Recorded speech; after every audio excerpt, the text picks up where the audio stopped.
क्या पवन सर आपको पता है कि रण का आगाज हो चुका है? बिल्कुल सर, रणभेरी भी बच चुकी है अब तो। हमारे उत्कर्ष के रणबांकुरे भी तैयार है। बिल्कुल सर, रणबांकुरे तैयार है कि कब रण में जाए और जो है फतेह करके आए सर। बिल्कुल, मतलब उत्कर्ष के विद्यार्थियों ने बेहतरीन तैयारी कर ली है उत्कर्ष ऐप के माध्यम से घर बैठे। बिल्कुल सर, संपूर्ण कोर्स भी कराया, रैपिड रिवीजन, मॉडल पेपर, हर कुछ जो हो सकता है सर उत्कर्ष ने अपने प्यारे विद्यार्थियों के लिए किया है सर। पर सर इस समय एक बात की विद्यार्थियों के मन में जो खटक रही होगी वो क्या हो सकती है? क्या आप अनुमान लगा के बता सकते हैं? वो सोच रहे होंगे कि सर और क्या रणनीति अपनाई जाए बोर्ड एग्जाम्स में बैठने से पहले कि और बेहतर से बेहतर एग्जाम में स्कोर कर सके सर। बिल्कुल, इसका मतलब विद्यार्थी अब ये सोच रहे हैं कि एग्जाम में जाने से पहले और एग्जाम के समय जब वो एग्जाम दे रहे होते हैं उस समय उन्हें किन किन बातों का विशेष ध्यान रखना चाहिए जो उनके लिए उनकी मंजिल तक पहुंचने के लिए एक आसान सफर बना दे। बिल्कुल सर, स्टूडेंट समझ गए होंगे कि आज मैं और संदीप सर उनके सामने क्यों आए हैं। स्टूडेंट्स आपको बता देते हैं कि एग्जाम्स के दौरान किन बातों का ध्यान रखना, एग्जाम देने जाओगे आप तो उन किन बातों का ध्यान रखें कि आपके एग्जाम्स बेहतर हो, आपको कोई तनाव ना हो और सब बढ़िया हो और अच्छा रिजल्ट भी आपका आए। तो बिल्कुल तैयार रहिए साथियों। सबसे पहले मैं ये बता दूं कि आप सभी विद्यार्थियों ने अपना एडमिट कार्ड जिसको कहते हैं प्रवेश पत्र वो ले लिया होगा। जिन्होंने नहीं लिया वो तुरंत अपने विद्यालय से संपर्क करके अपना जो है प्रवेश पत्र एडमिट कार्ड जो है वो पहले ले लीजिए, क्योंकि एडमिट कार्ड अगर नहीं मिला तो परीक्षा में प्रवेश नहीं मिलेगा। बिल्कुल सर, प्रवेश पर जो है एडमिट कार्ड देखकर ही उन्हें अंदर बैठाया जाएगा सर। तो बिल्कुल वो ले लीजिए जिससे आपकी चिंताएं दूर हो जाए। तो एडमिट कार्ड बड़े संभाल कर उसको रखिए। और कभी कभी ऐसा भी होता है कि एडमिट कार्ड जो है इधर उधर रह जाता है तो तुरंत अपने अध्यापकों से संपर्क करें। तो संपर्क सूत्र भी अपने पास रखें ताकि तुरंत परीक्षा के समय जो है वो हम उनसे संपर्क कर सके। एडमिट कार्ड संभाल के रखें। हाँ सर, बिल्कुल, कभी कभार हो भी जाता है एंड टाइम जैसे नहीं मिलता है या खो जाता है तो तुरंत अपने स्कूल में कांटेक्ट करें। नंबर आप रखिए अपने स्कूल के 2-3 टीचर, प्रिंसिपल, जो भी आपके हेडमास्टर है उनके नंबर रखिए ताकि आप कांटेक्ट करके तुरंत उस समस्या का समाधान कर सकते हैं। सर प्रवेश पत्र पे लंबे चौड़े रोल नंबर आते हैं तो सर पेपर में जो होता है पेपर देते वक्त उनको रोल नंबर भी हिंदी इंग्लिश में लिखने पड़ते हैं। तो सर उसके लिए क्या करें? बच्चे इंग्लिश में नहीं लिख पाते हैं काफी बार। बिल्कुल ऐसा होता है कि जो हिंदी माध्यम के विद्यार्थी होते हैं और थोड़े एवरेज विद्यार्थी, औसत विद्यार्थी जो होते हैं उनको अंग्रेजी में जैसे मान लो 6,80,000 इस प्रकार से हो तो उनको इंग्लिश में थोड़ा सा लिखने में प्रॉब्लम आती है। तो वो लोग क्या करें कि आप लोग पहले ही अभ्यास कर लें कि रोल नंबर जो होते हैं उनको हमें शब्दों में लिखना है, हिंदी में लिखना है। तो उसकी प्रैक्टिस कर लें हिंदी में इसको कैसे लिखेंगे और उसको इंग्लिश में कैसे लिखेंगे। तो 2-3 बार अगर प्रयास करेंगे तो हो जाएगा। घबराने की आवश्यकता नहीं है रोल नंबर को लेकर। तो ये आप जरूर, क्योंकि आपको हिंदी में भी लिखना है और आपको अंग्रेजी में भी लिखना है। बिल्कुल सर, और सबसे बड़ी बात अब एग्जाम जब देने जाते हैं तो सर वो सोचते हैं 5 मिनट पहले निकल जाऊं, 10 मिनट पहले निकल जाऊं, पढ़ लेता हूं। इन्होंने सर बहुत अच्छा पढ़ चुके हैं। अब बस आत्मविश्वास, कॉन्फिडेंस जो है बहुत मजबूत रखना है। आपने सब अच्छा पढ़ा है और अच्छा ही अच्छा होगा, आप टेंशन फ्री रहिए। आप एग्जाम सेंटर पर जाए लगभग 30 मिनट या 45 मिनट पहले, सुनिश्चित हो जाइए। कई बार क्या होता है सर 5-10 मिनट पहले निकलते हैं और कोई जल्दबाजी के कारण नहीं पहुंच पाते, फिर सर प्रॉब्लम होती है, एकदम टेंशन का माहौल। पेपर में जितनी टेंशन नहीं उतनी वहां समस्या हो जाती है सर। इस पर क्या कहना चाहते हो सर आप? बिल्कुल, सर ने बिल्कुल ठीक बात कही। ये जो पवन सर है वो गणित के आंकड़ों से अच्छा खेलना जानते हैं। गणित के तो बिल्कुल बारीक बारीक करते हैं, परंतु आज आंकड़ों से भी आपको बता रहे हैं। ये बात बिल्कुल ठीक है, क्योंकि कई बार ऐसा होता है घर से निकले, सपोज कीजिए गाड़ी खराब हो गई तो उस समय, या मोटरसाइकिल से निकले, स्कूटी से निकले, पंक्चर हो गई, 5-7 किलोमीटर का गैप है, फिर वहां पे स्कूटी रख रहे हो, फोन आपके पास है नहीं, परेशान हो रहे हो, तो वो परीक्षा से पहले का जो भय है वो भी दोस्तों हमें इस बात का विशेष ध्यान रखना है कितनी दूरी पर है सेंटर, क्या आप सेंटर को जानते हैं या नहीं। क्योंकि हमें अपना पहले दिन तो हमें यह भी देखना पड़ेगा कि हम किस किस कक्ष में बैठेंगे, हमारा कक्षा क्रमांक कौन सा है, क्लासरूम नंबर देखना जरूरी है। तो थोड़ा पहले जाइए, 30 मिनट पहले घर से आराम से निकलिए, बिना किसी 5-7 मिनट में ऐसा कुछ भी नहीं होगा, उस समय हड़बड़ाहट में पढ़ोगे तो भूल जाओगे। सर हमारे टाइम भी हम जैसे एग्जाम होते एक दिन पहले जाके देखते कौन सी स्कूल है, कौन सा सेंटर आया है, क्या व्यवस्था रहेगी, कौन सा रूम है, भले अंदर नहीं हो जाने देते सर, प्रवेश हो रहा होता, वहां भी व्यवस्थाएं हो रही होती, लेकिन बाहर से देख के हाँ कल यहाँ पर जो है हमारा मैच होगा, यहाँ पर हमें जो है जीत तय करनी है सर। अब सर स्टूडेंट्स को क्या क्या ले जाना होता है सर, उसमें अपने प्रवेश पत्र तो बता दिया सर, गर्मी का मौसम है, पानी की बोतल भी ले जा सकता है स्टूडेंट, क्योंकि बार बार उठना नहीं पड़े सर, थोड़ा लिख जाते हैं। काफी बच्चे सर जैसे गर्मी से परेशान होते हैं, पानी पीने के लिए बार बार अनुमति लेकर जाते हैं सर, उसमें टाइम भी वेस्ट होता है ना सर।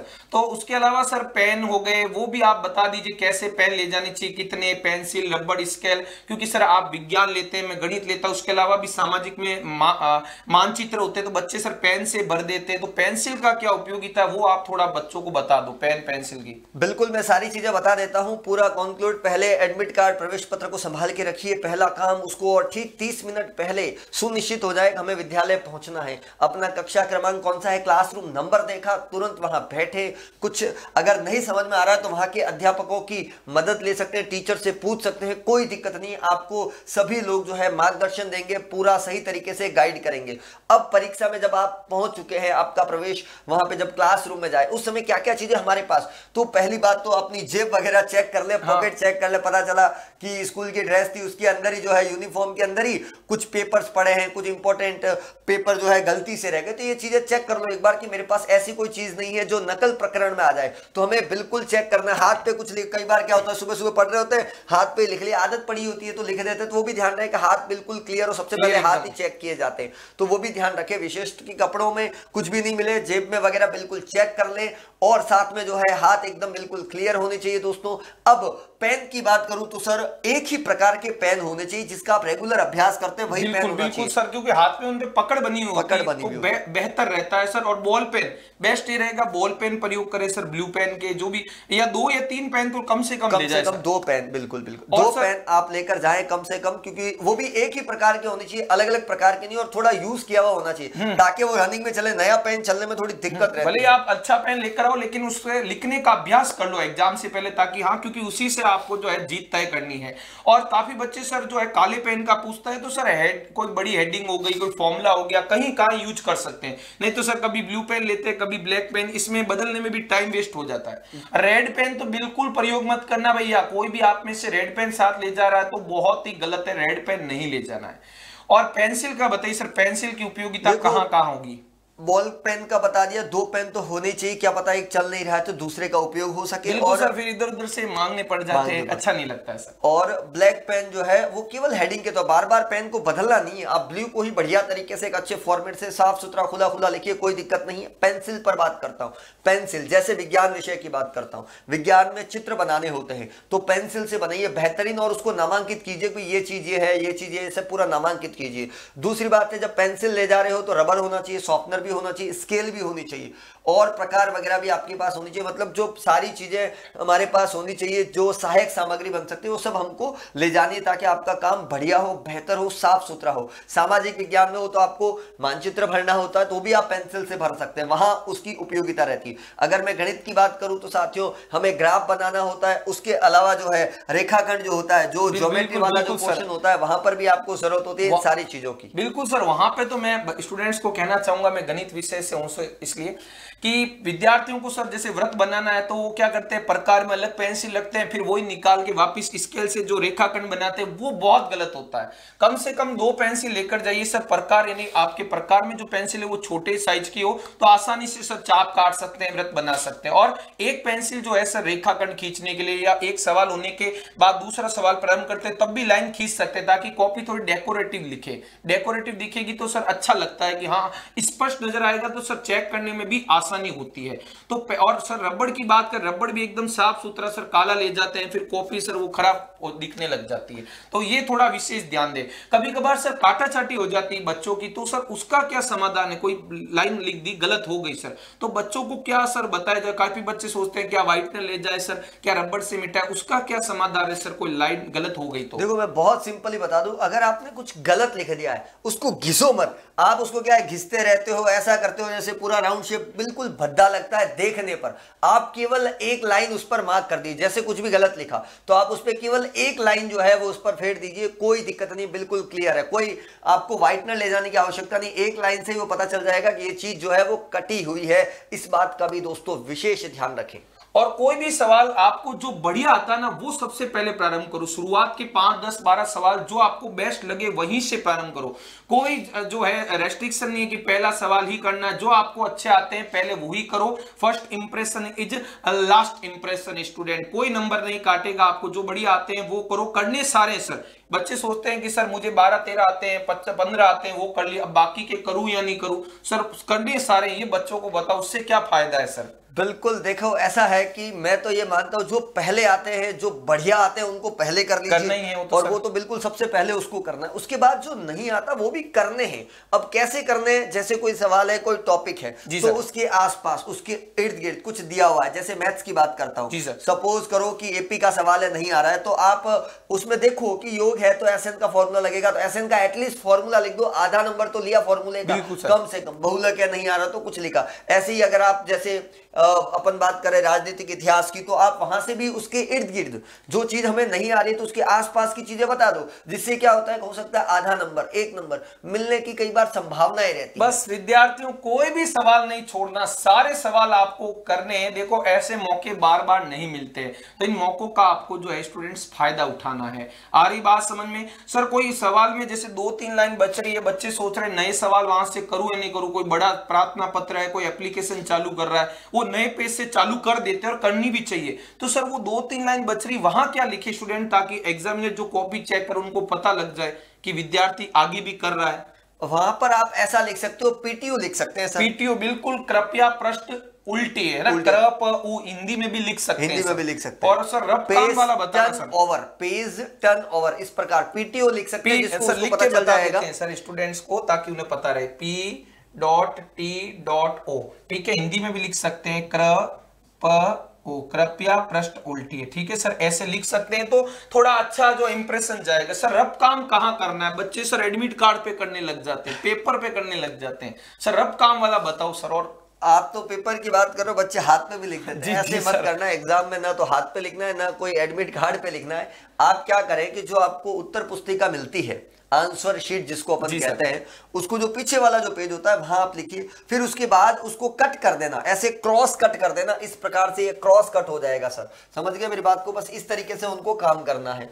अब जैसे जो खाली पेज भी रह जाते हैं, सपोज कीजिए कि 4-5 पेज जो है पीछे के शेष रह गए, तो आप वहां पर जो है वो उसको काट दीजिए, ऐसे बिल्कुल सर, ऐसे लाइन बना के काट दीजिए कई बार। और कॉपी अगर फिल हो जाती है, सपोज कीजिए मैथ्स में आपने बहुत ज्यादा काम कर लिया, कॉपी फिल हो गई, आपको जैसे ही लगे हम अंतिम पेज पर पहुंच गए और अभी 3 सवाल शेष रह गए, तो आपके पास समय है, कोई एक पेज हम करेंगे तब तक वो कॉपी आ जाएगी। सप्लीमेंट्री कॉपी मंगाई जा सकती है। आप पहले ही कह दो कि मेरी कॉपी फिल हो गई है, तो कृपया करके सप्लीमेंट्री कॉपी का बंदोबस्त कीजिए। तो उनको लाने में भी समय लगता है, तो हमें वो 5 मिनट जो है वो वेस्ट नहीं करने पड़ेंगे। बिल्कुल सर, सप्लीमेंट्री कॉपी लाएंगे, उसमें भी रोल नंबर भरेंगे, टाइम बहुत लग जाएगा। इससे तो पहले आपको लग जाए कि मेरी नई कॉपी मंगवाने वाला हूं, तो आप मंगवा लीजिए, कोई समस्या नहीं है। सर बच्चे जो है जल्दी करके बैठ जाते हैं, काफी बार 15-20 मिनट शेष रहते हैं, वो पहले तो आपको पता है एग्जाम में जो है फिक्स टाइम पे ही छोड़ा जाता है। तो सर पीछे बचे हुए मिनट्स में बच्चों को वापस कॉपी देखनी चाहिए, क्या करना चाहिए वो बताइए सर बच्चों को। मैं ये बता देता हूं साथियों कि जब भी आपको लग रहा है, पहली बात तो हमारा टाइम टेबल पहले से बना हो, जैसे 4 खंड है, अ ब स द, तो चारों खंड डिसाइड हो इतने टाइम में करने। उसके बाद जब हो गया, लग रहा है पेपर इजी था, बहुत ज्यादा सरल था, आपका आत्मविश्वास चरम पर है, उस स्थिति स्थिति में आप क्या कीजिए कि आप अपना पूरा रिवाइज कर लीजिए, अच्छे से उसको पढ़ो। कहीं कोई गड़बड़ रह गई, कहीं मात्रा गलत कर दी, कहीं पे आंसर गलती से जल्दबाजी में गलत हो गया, एक बार दोबारा बहुत बढ़िया धैर्य के साथ उसे दोबारा जांच ले, ताकि हमारी गलतियां, हमारी कमियां जो है उसको अपन दूर कर सके। और कभी कभार सर सवाल में भी पीछे से कुछ बदला, बच्चा सोचता आता है तो हुबहू किताब का आया, काफी बार उसमें पीछे से कुछ बदलाव दे देते हैं। तो वो प्रश्न आपको पहले पूरा पढ़ना, जो भी पेपर आपका हो पहले प्रश्न पूरा पढ़े। और पेपर पढ़ने के भी सर 10-15 मिनट एक्स्ट्रा मिलते हैं, तो आप पेपर पूरा पढ़ लो। आपको कौन कौन से सवाल पहले करने, 8, 10, 12 सवाल तो ऐसे शानदार हो, एकदम नंबर सुपर, एकदम सर जो है मक्खन की तरह बच्चों को मिलने चाहिए। और स्टूडेंट्स अच्छे से अच्छे करना ही है सर। कॉन्फिडेंस बच्चों का लूज हो जाता है कि जो आते हैं वो तो कर लिया, पीछे बचे हुए नहीं आ रहे हैं, अब उनका क्या है, कॉन्फिडेंस कैसा होना चाहिए सर पेपर के दौरान? परीक्षा से पहले पसीने छूटते हैं। जी सर, बिल्कुल स्वाभाविक है सर। ये तो हृदय की धड़कन, हार्ट बीट जो है ना वो धक धक धक धक तेजी से करती है, 72 से भी ज्यादा हो जाता है सर। ये तो काफी बार तो घबराने लग जाते हैं। बिल्कुल मत घबराइए, जो आपने तैयारी की है, जिस प्रकार तैयारी की है, पूरे आत्मविश्वास के साथ, ठंडे दिमाग से, कोई तनाव नहीं रखते हुए, बढ़िया तरीके से जो आता है वो पहले करते जाइए। धीरे धीरे करोगे, 2-4 सवाल करते ही आत्मविश्वास और बढ़ेगा। बस समय का विशेष ध्यान रखते हुए, बिना किसी तनाव के अच्छे से आप पेपर दीजिए। और पूरी उम्मीद ही नहीं, पूरा विश्वास है कि आपका पेपर बहुत बढ़िया होगा, शानदार होगा। बिल्कुल सर, हमने विद्यार्थियों को बहुत कुछ बचा दिया है। सर ने समय की भी आपको प्रबंध का बताया, तो घड़ी जरूर ले जाइए, वो भी आपके लिए बेस्ट जो है कारगर साबित होगी, ताकि समय पता रहे सर कितना क्या है। वैसे एग्जामिनेशन हॉल में घड़ी होती है, तो मेरे हिसाब से विद्यार्थी न ले जाए। कई बार जांच के विषय में भी आ जाता है, काफी बार तो विद्यार्थी डिजिटल वॉच वाला बहुत इश्यूज रहते हैं। चलो सर, आप जो है, मुझे लगता है कि घड़ी हर रूम में होती है। अदरवाइज आप पूछ भी सकते हैं समय कितना हुआ। हाँ, जो भी वहां एग्जामिनर ड्यूटी होती है आप पूछ सकते हैं, घड़ी का कोई बड़ा इश्यू नहीं है। सर कह रहे हैं तो सर की बात मान लेते हैं। बस आप लोग टेंशन फ्री रहे, कोई प्रॉब्लम नहीं है। आपने सब बढ़िया पढ़ा है, अच्छी तैयारी है, शानदार रिवीजन है, आपके माता पिता गुरुजनों का आपके साथ आशीर्वाद है, तो कोई लोड लेने की जरूरत नहीं है। सब बढ़िया होगा, फतेह करके आना है। रिजल्ट में आपका नाम आना चाहिए शानदार वाला, और एग्जाम में डंका आपके नाम का बजना ही चाहिए। तो सर काफी स्टूडेंट्स के लिए इतना। और कोई संदेश सर आप उत्कर्ष परिवार की तरफ से, अपनी तरफ से कोई सर? बिल्कुल, मैं बता दूं, उत्कर्ष परिवार की शुभकामनाएं आपके साथ है। जो अग्रिम परीक्षाओं की बहुत बहुत बधाई, बहुत बढ़िया आपका परिणाम रहे, ऐसा उत्कर्ष परिवार जो है वो कामना करता है। और उम्मीद ही नहीं, पूरा विश्वास है कि आप सभी की परीक्षाएं बहुत बेहतर होगी और आप अपनी रणनीति को जो है और मजबूत तरीके से कर पाएंगे। तो सर एक बार हम साथ मिलकर बच्चों को बेस्ट ऑफ लक बोल ही देते हैं ड्रीम 100 के लिए। Sir best of luck students.